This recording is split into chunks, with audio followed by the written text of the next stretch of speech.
안녕하세요. 자, 잠 깨고 아침형 수험생이 되어야 된다. 지금은 되게 좋은 시간이야. 사실 언어 영역 공부하는 데 있어서 2교시 시간표는 1년 내내 강조할 거야. 1년 내내. 이게 돼야지 실력 발휘가 된다. 여러분들이 실력이 높아져, 공부를 하면. 그런데 가장 안타까운 건 실력 발휘를 못하는 경우지. 자, 실전 두 번째, 조신설화다. 조신의 꿈인데 별표를 쳐둔다. 중요한 작품이다. 특히 여러분들이 이제 8번 같은 경우 좀 많이 틀렸고, 또 한참 청춘인 여러분들에게 있을 법한 일이니까 한번 들어가 보자. 옛날 신라시대에 세규사의 장원이 명주 난리군에 있었다. 자, 명주는 오늘날 강릉이야. 강릉. 자, 그러니까 절이 하나 있고 사원에서 관리하던 대규모 토지가 있는데 거기에 이제 서울 본사에서는 승려 조신을 그곳 관리인으로 파견을 한 겁니다. 조신 동그라미 치고. 그런데 장원에 머물게 된 조신은 자, 할 일은 안 하고 뭐래? 그곳 태수 김은의 딸을 깊이 사모하게 된 거죠. 공부하라고 올려보냈는데 공부는 안 하고. 자, 근데 이럴 수 있어. 그래서 이게 근원적 욕망이야. 인간의 근원적 욕망이라고 할 수 있다. 태수 김은의 딸. 조신은 자주 낙산사. 자, 워낙 유명한 절이죠. 낙산사가. 낙산사 데비전에 나아가 몰래 인연 맺기를 빌었습니다. 간절하면 이루어진다. 이게 바로 피그말리온 효과야. 그러나 몇 년 사이에 그 낭자는 다른 곳으로 시집을 가고 말았습니다. 안 이루어졌네. 좀만 더 보자. 조신은 다시 불당에 나아가 데비가 자기의 뜻을 이루어주지 않았음을 원망하며 슬피 울었다. 날이 저물도록 그 낭자를 그리워하다 피곤한 나머지 저도 모르게 선잠이 들었다. 자, 이게 인몽 단계야. 1단계. 자, 이게 좀 이해가 안 되면 7번 문제를 보면 돼. 꿈꾸기 전에 절실한 소망. 이게 인몽 단계다. 자, 꿈속에서 이제 이루어져. 1단계 꿈을 꾸게 되는 조신입니다. 갑자기 꿈입니다. 꿈속에서 그 낭자가 문을 열고 들어왔습니다. 낭자는 환히 웃으며 말했죠. 저는 스님의 얼굴을 얼핏 뵙고 난 이후로는 사모하여 잠시도 잊은 적이 없습니다. 부모님의 명을 어기지 못해 억지로 시집을 갔지만 이제 한 집 사람이 되고자 하여 왔습니다. 자, 부부가 되고자 하여 왔습니다. 자, 욕망 성취가 꿈에서 이루어지네. 조신은 기뻐 어쩔 줄을 몰랐다. 당연하지. 자, 밑줄 그어둬. 조신은 기뻐 어쩔 줄을 모릅니다. 소망이 이루어졌으니까 그녀와 함께 자, 다 때려치고 고향으로 돌아와서 40여 년을 살았다. 자, 한 문장에 40여 년이야. 엄청난 속도감이 있다. 이런 게 이제 휙 한 문장에 40년이 확 지나버린 거야. 여기서 이제 인생무상 어떤 주제가 부각되는 그런 장치야. 인생무상의 주제 부각. 40여 년을 자, 하룻밤 같이 휙 지나 보내버린 거야. 40년이 하루 같다. 그러나 자식만 5이나 두었을 뿐. 자식은 5명. 내 벽분인 집에서 콩잎이나 명아주국도 넉넉히 먹지 못했다. 세목골 쳐봐. 가난했군요.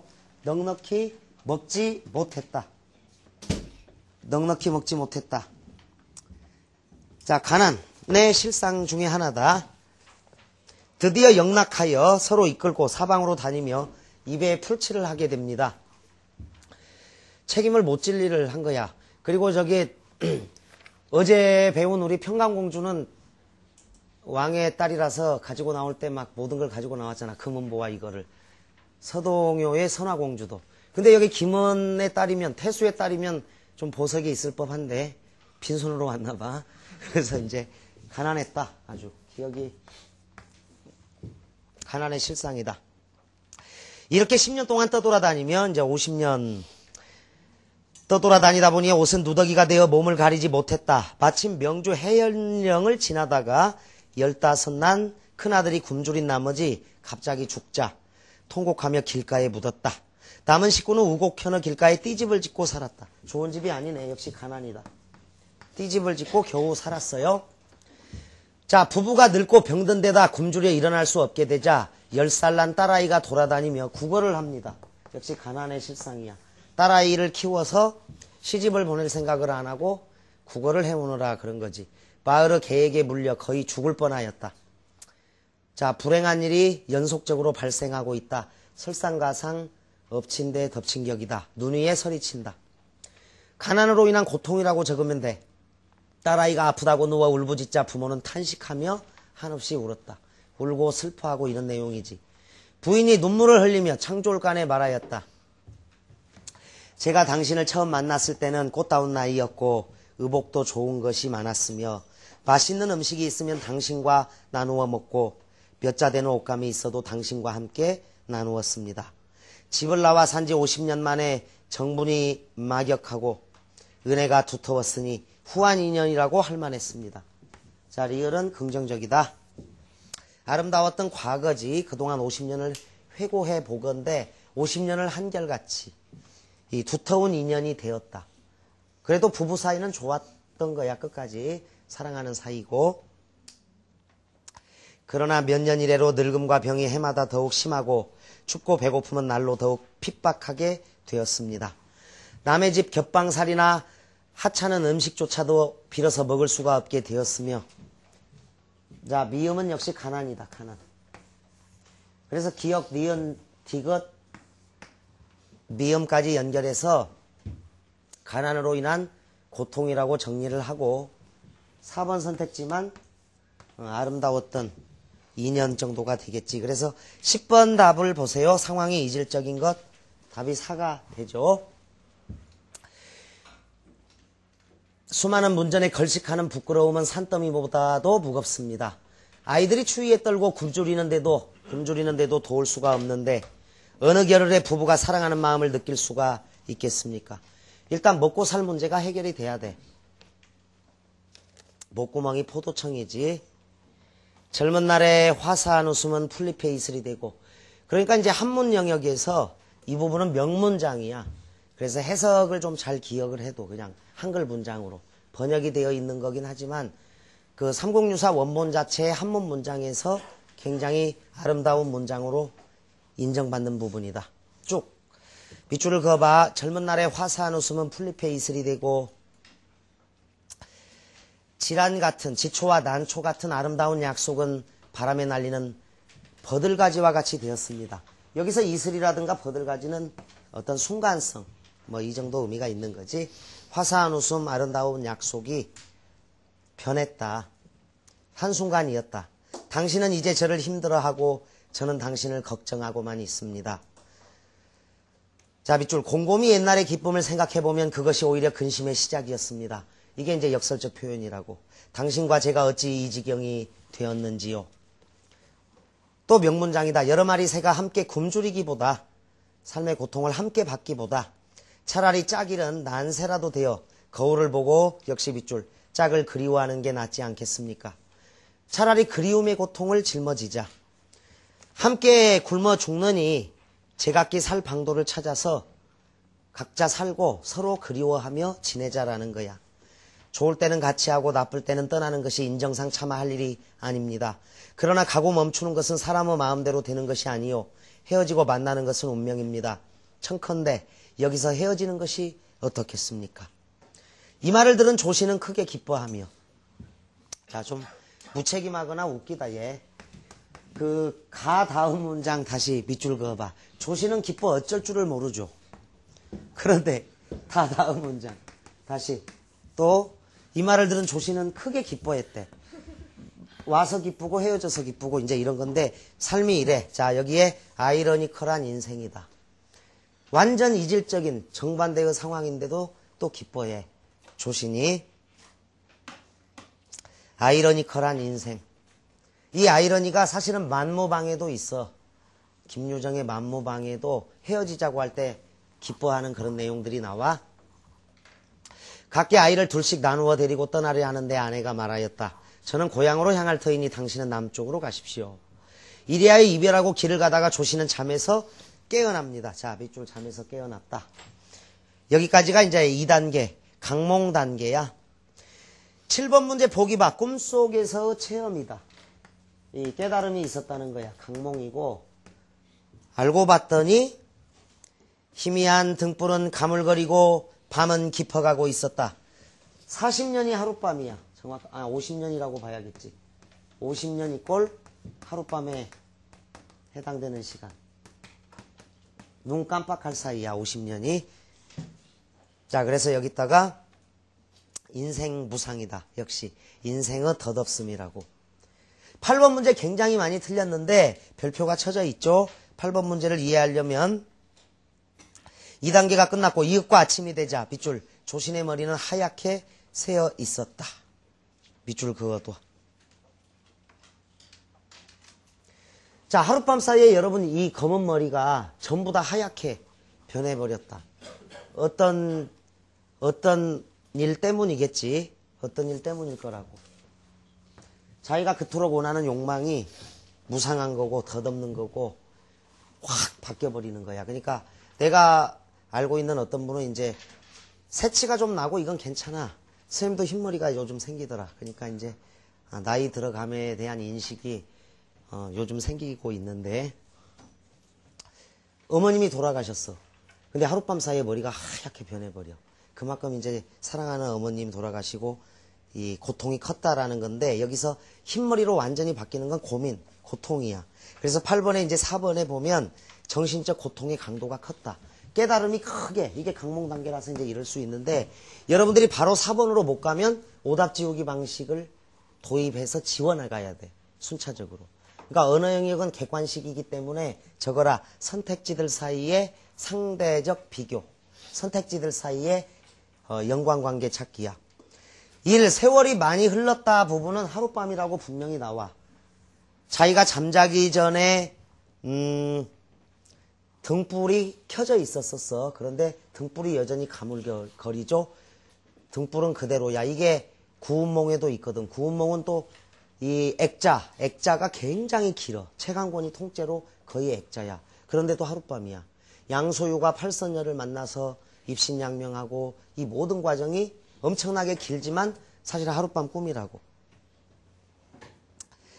자, 1번 세월이 많이 흘렀다. 1번 꿈이니까 세월의 흐름이라고 말하기 어렵다. 하룻밤이야. 그 다음에 2번 세속의 일에 초연했다라는 건 이 깨달음 이후의 일이야. 머리가 하얗게 새고 난 다음에 덧없구나. 내가 해야 할 일이 정확히 나오는 거지. 그래서 2번은 A 다음 단계고 3번 역시 마찬가지. 순수한 마음을 회복했다. 이 깨달음이 있었기 때문에 다시 초심으로 돌아가서 도닦는 쪽으로 간 거지. 그러니까 2번이 답이면 3번도 답이야. 2, 3을 지우고 역시 5번도. 이제 집착이라든가 이런 데서 벗어났어. 인생은 덧없는 거거든. 그래서 5번도 똑같아. 2, 3, 5를 연결해서 괴로운 상태에서 노연하게 되었다든가 이게 A 다음 단계라고 봐야겠다. 그러니까 머리가 하얗게 새어진 것도 이제 발견한 건데 그 하룻밤 사이에 주는 깨달음에 놀라운 충격과 고통이 아주 컸다는 거지. 그러다 보니까 순수한 마음을 회복하고 괴로운 상태에서 노연한 거야. 그 다음에 세속일에 초연할 수 있게 된 거지. 이거는 다 A 다음 단계라서 지워야겠다. 욕망의 허망함을 자각한 거야.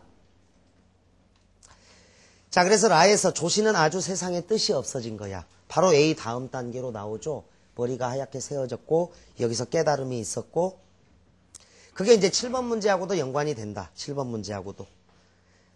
자, 라에다가 각성이라고 적어. 이제 각성한 거야. 머리가 하얗게 새어지고 큰 깨달음이 있었다. 이미 괴롭게 사는 것에 실증이 났으며 마치 100년 동안 괴로움을 맛본 것 같아 세속을 탐하는 마음이 시원스레 얼음처럼 녹아 없어졌다. 그래서 부끄러운 마음으로 성스러운 대비의 모습을 대하며 깊이 참회하였다. 자, 부처님의 뜻이겠죠. 돌아오는 길에 해연에 가서 아이를 묻었던 곳을 파보았더니 그것은 바로 돌미륵이었다. 부처님이 나타난 거지. 자, 그게 이제 9번 문제다. 9번 문제도 조그만하게 별표 쳐. 아주 많이 틀린 것은 아니지만 제법 틀렸으니까. 비의 기능, 왜 돌미륵이 나왔을까? 부처의 출현 암시, 미륵의 귀의함 암시, 조신이 부처임을 암시, 아이가 부처였음을 암시, 조신의 고난이. 아이가 죽는다는 건 고통을 가슴에다 묻는 거야. 가슴에다가. 따라서 조신의 고난이 부처님의 뜻이었다. 꿈속을 통해서 깨달음을 줬으니까 사실 그 또 돌미륵이 나왔다는 것도 그런 의미로 받아들이면 되겠다. 9번 답을 5로 가자. 자, 뭐 미륵 부처님께 귀의한다거나 뭐 아이가 부처였다거나 이것도 부분적으로 될 수도 있지만 주인공은 아이는 이미 죽은 거고 주인공은 조신이야. 여기서는 조신 주체 이렇게 정리해. 주체는 조신이다. 그러니까 5번밖에 없다. 돌미륵이 나와서 그 아이가 이제 뭐 부처였다라고도 생각할 수도 있지만 어쨌거나 부처님의 뜻이었다. 아이가 죽었다는 거. 그래서 주체가 조신이다 이렇게 정리를 해둬. 그래서 물로 깨끗이 씻어서 근처에 있는 절에 봉안했다. 그리고 경사로 돌아와 장사의 직임을 사임하고 개인 재산을 털어 정토사를 지었습니다. 자, 증거물 제시. 요게 전설의 특징이야. 거짓말이 아니라는 거지. 이게 이제 사찰 인연 설화, 절과 인연된 설화라고 볼 수 있고, 모든 업을 부지런히 닦았다. 그 이후에 조신의 종적은 알 수 없었다. 자, 3단계가 깨어난 뒤에 각성 단계다. 정토사 건립 그리고 후일담에 대해서 허생전에 결말하고 유사해 종적을 알 수 없었다. 열심히 도 닦았겠죠. 자, 7번 문제 마무리. 조신의 꿈은 환몽설화의 전형적인 3단계 구성 양식을 취하고 있다. 즉 꿈꾸기 전에 절실한 소망, 꿈속에서의 체험, 깨어난 뒤의 각성이라는 액자 형태. 06년 6월 평가원의 구운몽에서 이제 출제가 됐는데 이 액자 형태는 입체감을 주는 요소의 일부가 된다. 자, 액자 형태는 입체감이야. 그러니까 성진과 팔선녀라면 양소유와 또 팔선녀. 근데 또 꿈속에서 꿈이 나오는 장면이 또 있어. 꿈속의 꿈이 근데 이 양소유 이전에 성진의 장면이 나와가지고 다시 이제 반번 환원하는 이 액자 바깥으로 다시 돌아오는 암시가 있는데 액자 소설은 원래 입체감에 기여하는 요소가 있으니까 정리를 해둔다. 환몽구조를 보여줍니다. 이를 좀 더 구체적으로 살펴보면 배경제시, 문제제기, 소망달성, 고통의 삶, 이별. 자, 배경제시, 문제제기가 1단계고 소망달성, 꿈속에 나타나죠. 고통스러운 삶, 이별. 그게 2단계고 각성과 귀의가 3단계다. 따라서 각성 단계에 해당하는 것은 꿈에서 깨어난 뒤에 깨달음을 얻는 거야. 따라서 라가 답이 됩니다. 라. 4번. 6번 갑니다. 교훈은 인생 무상하고 관련된 거고 이건 주제하고 밀접한 거니까 교훈에다가 인생은 아름다운 것만이 아니다. 뭐 꿈속의 일이니까. 이번 욕망에 집착하는 것은 머리가 하얗게 새어졌다. 이게 고통의 근원이라는 거고 탐욕을 경계하라. 인생 무상과 직결되는 게 이제 2번이라고 보이죠. 환상, 가난, 사랑은 모든 괴로움을 이겨낸다. 욕망에 집착하는 것은 고통의 근원이다가 라 다음 문장에 조신은 아주 세상의 뜻이 없어졌다라는 거야. 50년 세월을 하룻밤 꿈으로 체험하고 났더니 그래. 보통 미래를 알아버린다면 자, 여러분들이 50년 뒤에 나 혹은 40년 뒤에 나 10년 뒤에 나 아니 수능 뒤에 나를 안다면 분명히 그거를 극복하려는 노력을 할 거고 결정됐다면 사실 운명 결정됐다면 노력을 안 해도 될 거 아니야. 따라서 항상 노력을 통해서 자신의 운명은 긍정적으로 바꿔갈 수도 있는 거니까 조신도 분명히 달라져 버리잖아. 꿈을 꾸고 나서 이제 초월해버린 거잖아. 초연하고 도딱 같잖아. 그러니까 미래를 안다면 아마 노력을 통해서 더 극복을 할 수 있겠죠. 자, 구몽의 가장 근원적인 작품이라고 생각을 하면 돼요. 이 부분은 이제 소설로도 후대 소설에 굉장히 많은 영향을 미칩니다. 이제 화왕계로 가자. 가전체 소설의 효시야.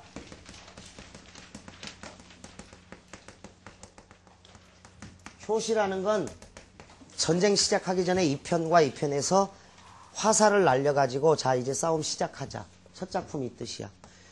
이게 어휘 문제로도 나온 적이 있는데 효시는 원류, 파천왕, 근원, 맨 처음 시작 이런 거를 의미한다. 그 효시라는 어휘를 정리해 둔다. 13번을 별표 쳐놨는데 역시 많이 틀렸고 14번은 조그만하게 별표를 친다. 14번은 화왕계. 그러니까 이게 고려 때 가전체 소설이 있었는데 공방전, 엽전을 의인화하거나 국순전, 국선생전, 술을 의인화하거나 그 다음에 임재의 화사 같은 소설 다 꽃을 의인화한 건데 사물에다가 인격을 부여하는 소설이야. 가전체 소설. 의인화. 사람 흉내를 내거나 인격 부여. 어떤 사물에 인격을 부여한 소설이다. 그러니까 화왕은 꽃 중의 왕은 모란이야 여기서. 그런데 말을 하고 사람처럼 대화를 하죠. 설총의 작품으로 알려져 있습니다. 화왕께서 처음 이 세상에 나왔을 때 향기로운 동산에 심고 푸른 휘장으로 둘러싸 보호하였는데 삼촌 가절을 맞아 3월 봄이다. 3월 봄. 음력 3월이야. 음력 3월 봄. 지금 음력 2월이다. 아직 봄이 안 된 거지. 그러니까 고전문학에서는 무조건 이런 게 약속이 되어 있는 거라고 생각을 해야 돼. 고전문학에서는 이게 추나추동이야. 1, 2, 3월은 맹춘, 조춘, 5월은 중화, 성하야. 그 다음에 만추, 개추인데 음력으로 1, 2, 3월이야. 음력으로. 그래서 이게 추나추동이니까 이건 상식적으로 고전 시가에서 주로 동동이라든가 이런 데도 언급이 되겠지만 모든 약속이니까 이거는 어디다 정리해놔. 밑에 여백에다가. 그러니까 맹춘, 조춘, 중춘, 성춘이야. 만춘, 개춘이고. 그러니까 동동에서 3월달에 만춘 달의꽃이요. 늦봄 진달래꽃이요. 이렇게 나오는 거고. 자, 여러분들 우리 추석을 뭐라고 불러? 중추가절이라고 하잖아. 8월 15일이야. 맞지? 가을. 음력 8월 15일이 한가위야. 한가위. 가을한 복판이라고. 자, 그래서 맹동, 조동, 중동, 성동, 만동, 개동이 된다. 따라서 5월달은 관동별곡은 3월에 시작해서 5월에 끝나고 연행가는 5월에 출발하는 그런 내용으로 나온다. 5월에 출발하는 내용으로. 그래서 이게 농가원령가든 동동이든 관동별곡이든 이런 작품 중에 시간적 배경을 물을 때가 있는데 여러분들이 추나추동을 딱 이걸로 정리를 해놔. 그러니까 삼춘가절은 늦봄인데 모든 꽃이 피어나는 그 시기를 얘기해. 삼춘가절을 맞아 예쁜 꽃을 피우니 음력 3월이라고 적고 온갖 꽃보다 빼어나게 아름다웠다. 멀고 가까운 곳에서 여러 꽃들이 다투어 화왕을 뵈러 왔다. 꽃 중의 왕을. 깊고 그윽한 골짜기에 맑은 전기를 타고난 탐스러운 꽃들이 다투어 모여왔다. 문득 한 아름다운 사람이 앞으로 나왔다. 가인, 아름다운 여인이야. 붉은 얼굴에, 미인이 원래 붉은 얼굴 옷 같은 이야. 주완 옥치라고 하는데 붉은 얼굴에 옷 같은 치아야. 신선하고 탐스러운 감색 나들이 옷을 입고 아장거리는 무희처럼, 무희, 춤추는 여인처럼 얌전하게 화왕에게 아뢰었다. 자, 장미의 화려한 모습입니다. 이 부분이. 장미의 화려한 모습. 이 몸은 백설의 모래사장을 밟고 거울같이 맑은 바다를 바라보며 자라났습니다. 봄비가 내릴 때는 목욕하여 몸의 먼지를 씻었고 상쾌하고 맑은 바람 속에 유유자적하면서 지냈습니다. 자, 정확하게는 장미과에 속하는 해당화야. 해당화. 바닷가에 피어나는 장미과의 꽃 해당화. 관동별곡에도 나와. 이 해당화가 곱게 핀 꽃밭으로 들어가는 장면이 나온다. 바닷가로 이동할 때. 자, 해당화는 세파에 물들지 않고 곱게 자라난 꽃이야. 아름다운 꽃이다. 유유자적의 뜻을 정확히 알아둬라. 우리가 하도 많이 쓰는 어휘인데 유유자적이 뭐냐라고 물으면 구체적으로 대답을 못하는 경우가 많다. 자, 아무것도 얽매이지 않고 자유롭게 마음 편히 살다. 이게 유유자적이야. 아무것도 얽매이지 않고 자유롭게 마음 편히 살다. 이게 유유자적의 정확한 뜻이야. 이름은 장미라 합니다. 자, 근데 여기서 이제 전체 문맥상 장미는 세목골 쳐라. 간신배야, 사실은. 간사하고 아첨하는 사람이야. 장미는 세목골을 딱 쳐봐. 임금님의 높으신 덕을 듣고 꽃다운 침소에 그윽한 향기를 더하여 모시고자 찾아왔습니다. 임금님께서 이 몸을 받아주실런지요. 자, 왕의 환심을 사려는 장미의 말이 있었다. 이때 배옷을 입고, 자, 배옷을 이제 긍정적으로, 검소한 차림으로, 배옷. 검소한 차림으로 허리에 가죽띠를 두르고, 그러니까 하층민은 아니다. 가죽띠를 둘렀으니까, 벼슬한 사람이라고 봐야겠지. 손에는 지팡이, 머리는 흰 백발을 한 장부 하나가 무거운 둔중한 걸음으로 나와 공손히 허리를 굽히며 말했다.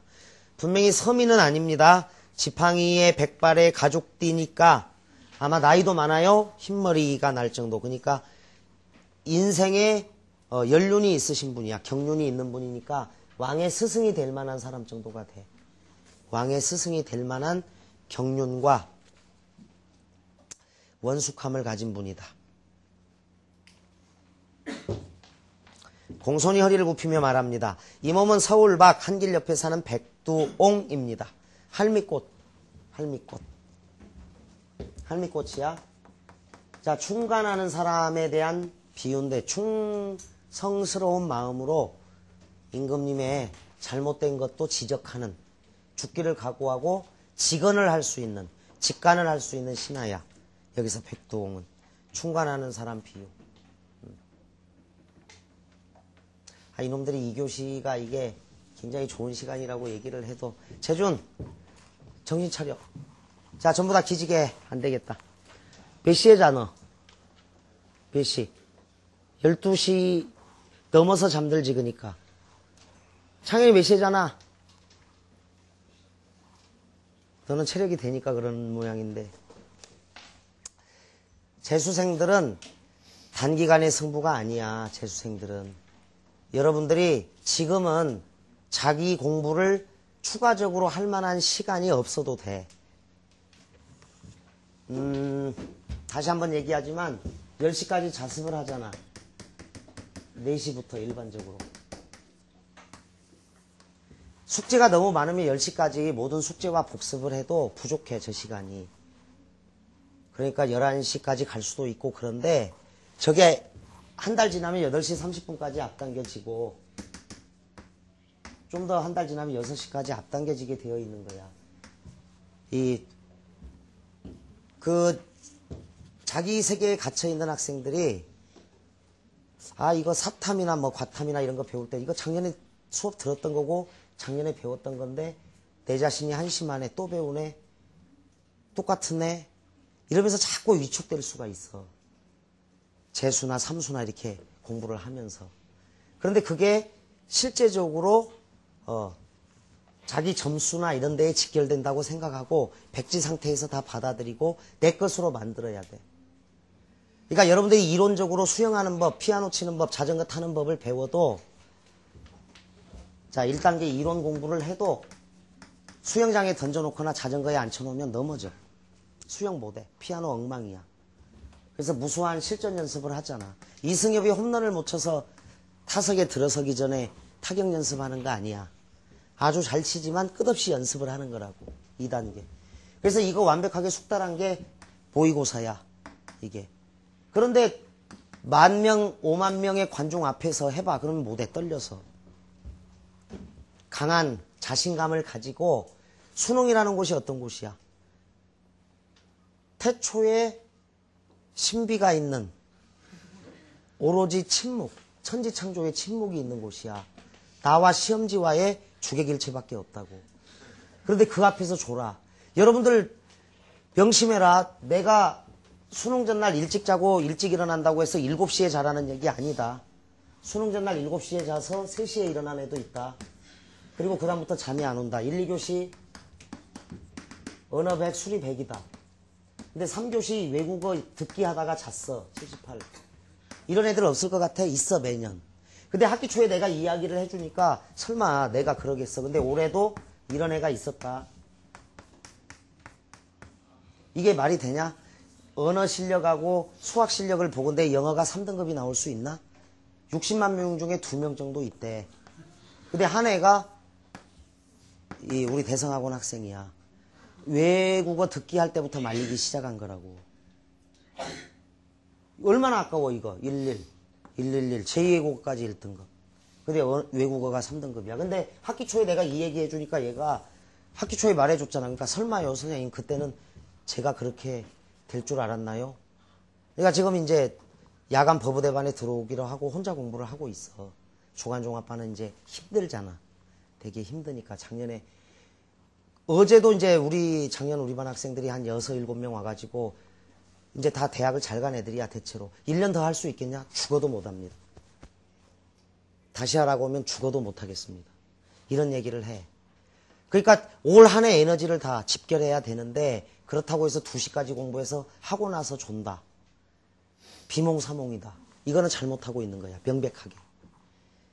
자기 공부할 시간 지금은 필요 없어도 돼. 오로지 복습하고 숙지만 해도 빡빡할 테니까.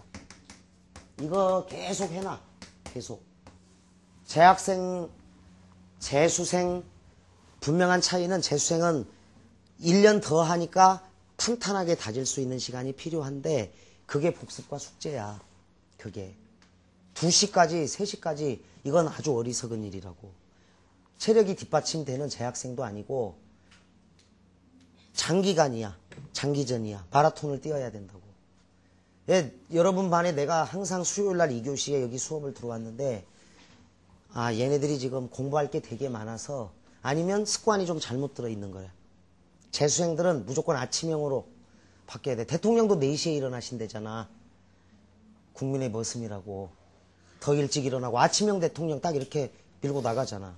아침형 수험생이 되라. 이게 재수 성공 비결이야.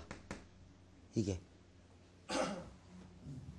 근데 지금 막 잠을 확 줄이는 것도 의미가 없어. 6시간 정도 자야 되고 일찍 자면 피곤하면 7시까지 잘 때도 있겠지만 5시 반에서 6시에 일어나게 되어 있어. 여러분들이. 내가 누차 얘기를 할 거야. 이 시간에. 왜? 되게 좋은 시간이니까. 근데 선생님 눈에는 보이거든. 제가 좀만 더 지나가면 체력이 저하되고 그 다음에 분명히 슬럼프가 올 거고 아플 때가 올 거고 바꿔야 돼. 습관 자체를. 10시에부터는 공부를 안 한다고 생각하고 운동도 하고 가서 책 읽다가 자는 거야. 책 읽다가. 국사책을 읽다가 자든 윤리나 사회문화 책을 읽다가 자든 언어가 안 나온 학생들은 대성 모의고사나 평가원이나 교육청 모의고사 비문학 제시문을 읽다가 자라고. 친숙하게. 책을 읽을 시간이 특별히 없으니까. 그래서 읽다 자고 일찍 일어나서 아침형으로 완전 바뀌어야 돼. 아침형으로. 재준, 알았지? 너 아침형으로 저기 바뀌지 않으면 되게 선생님이 여러 차례 지적을 지금 계속하고 있는데 곤란해. 비몽사몽이니까. 이게 수업 내용보다 더 중요한 내용이야. 그런데 여러분들이 빨리 바꿔줘야 돼. 그게. 자, 또 들어가자. 이 몸은 서울 막 한길 옆에 사는 백두홍입니다. 아래로는 창망한 들판을 내려다보고 우로는 우뚝 솟은 산 경치에 의지하고 있습니다. 그러니까 화려하지 않지만 어쨌거나 아름다운 곳에 살고 있다. 자부심이 있어 백두홍은.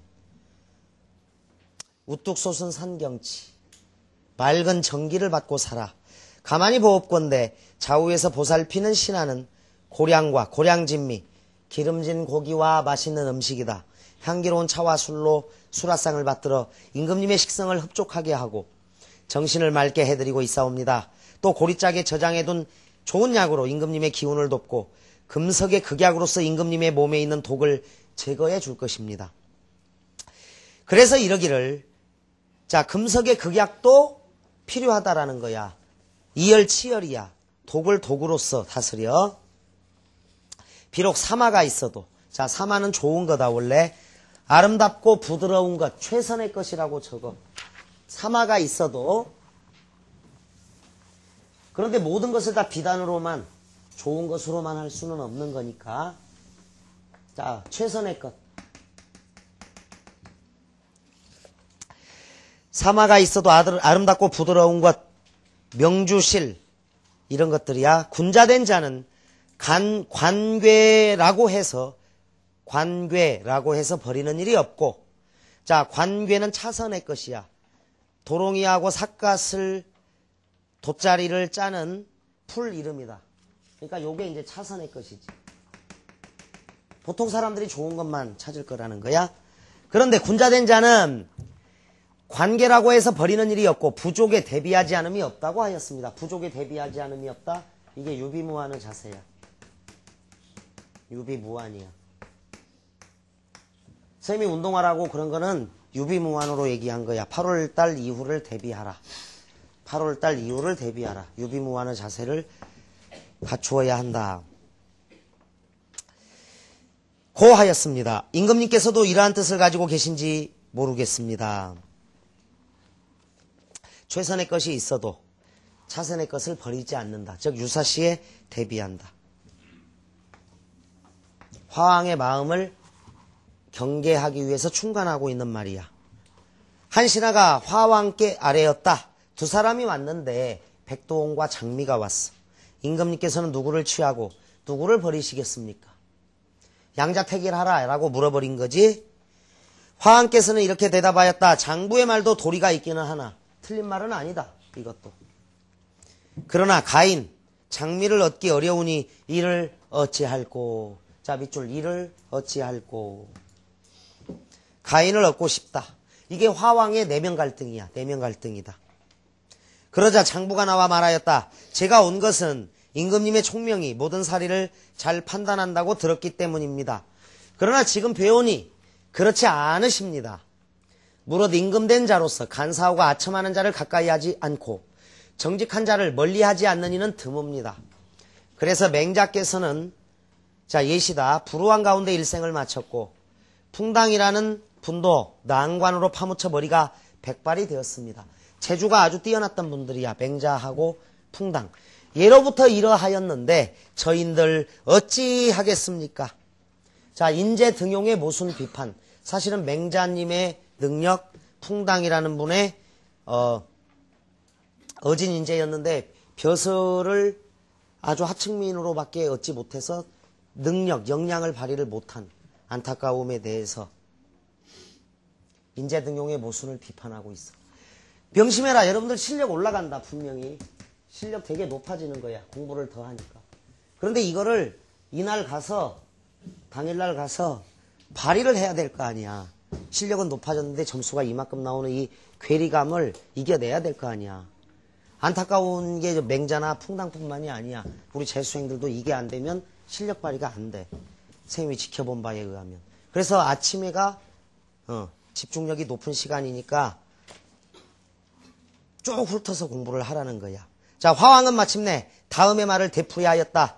내가 잘못했다. 내가 잘못했다. 자, 자신의 잘못을 인정하고 뉘우치는 왕의 덕이 있죠.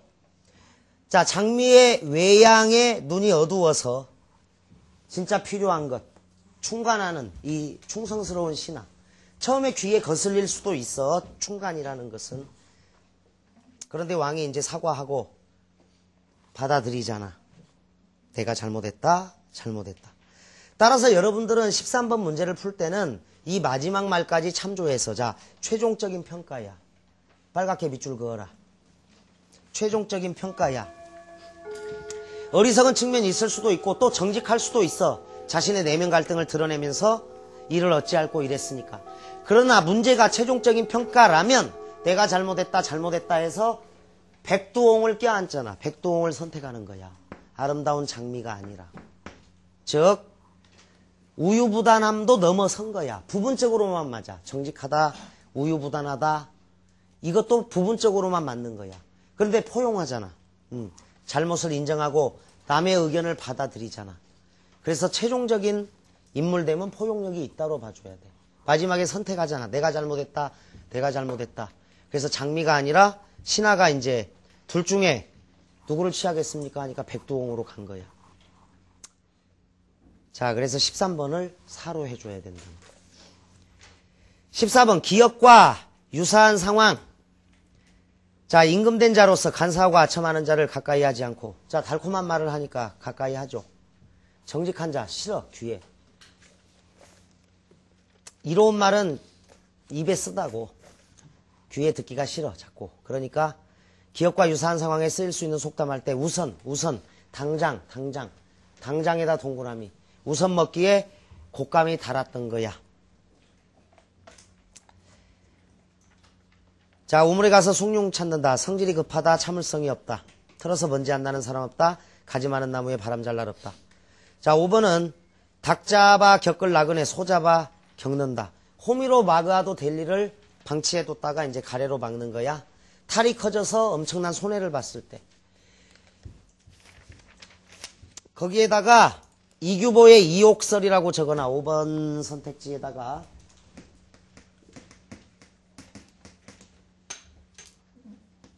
미리 대비를 해둬야 돼. 여기도 유비무환하고 나름대로 연관성은 있는데 5번 선택지도. 그런데 14번 문제는 전체적으로 유비무환을 강조한 게 아니라 기억의 상황만 강조하기 때문에 우선 먹기에 곶감이 달았다고. 이규보의 이옥설은 31페이지라고 적어놔. 이옥설을 읽어보면 5번 선택지가 이해가 될 거다. 자, 15번 문제. 니은과 유사한 어조야. 저인들 어찌하겠습니까? 자, 체념의 어조다. 일종의. 1번 자네 그게 웬 소린가? 반박, 반론, 논박이고. 2번 문벌이 좋은 집안의 자손으로서 이런 행실을 해서 부끄럽소.